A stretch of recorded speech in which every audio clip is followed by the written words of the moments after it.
Il n'y a pas de sujet qui ne soit pas au monde, voilà. Dans le monde. Il y a un liant qui est le tissu qui me relie, et en fait l'intentionnalité, c'est un terme un peu qui n'est pas très compréhensible comme ça immédiatement, parce que dans intentionnalité on entend intention, et en fait l'intention, c'est en général c'est relié à ce qui est volontaire, à ce qui correspond à quelque chose de délibéré, et c'est pas du tout ça en fait. Non, pour Husserl, l'intentionnalité, c'est juste le moment où je vais m'orienter vers ce qui m'arrive, vers un objet, vers une situation, encore une fois, et en m'orientant, donc il y a une ouverture, et cette orientation me met en relation.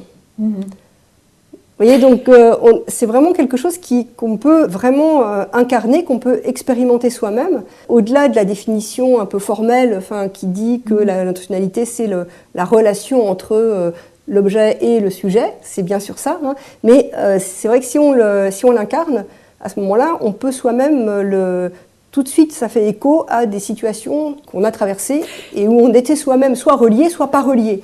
Voilà, c'est ça. Vous avez employé le mot de situation, qui sera, on le sait, popularisé par Jean-Paul Sartre.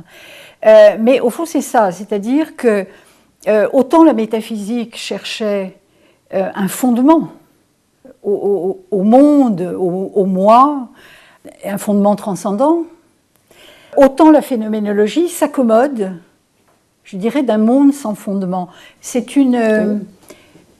une idée qui est très prégnante chez Francisco Varela, dont nous aurons sûrement l'occasion de reparler à propos du bouddhisme, et qui est aussi un lien, me semble-t-il, avec le bouddhisme.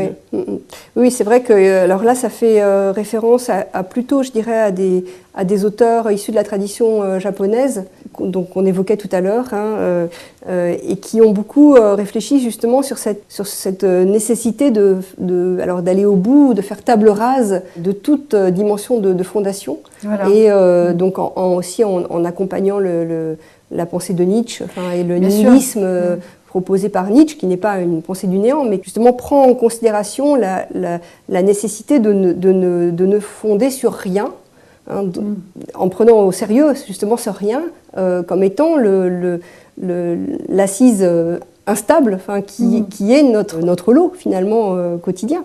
Enfin, disons que cette idée a émergé effectivement avec la mort de Dieu chez Nietzsche. Voilà. Et avec la problématique du nihilisme. Oui. Bon, et c'est vrai que ça, c'est une immense question. Mais la phénoménologie s'inscrit dans ce contexte-là, justement, d'interrogation de la possibilité même d'un fondement, ce fondement étant toujours en réalité limité ou relatif. Et en réalité, Husserl ne va pas cesser de se demander comment est-il possible de fonder véritablement le discours de manière rationnelle et véritable. Et puis à chaque fois, il va revenir sur cette question parce que à chaque fois, ça va être insatisfaisant pour lui. Donc il y a une sorte de quête infinie de l'impossibilité de fonder.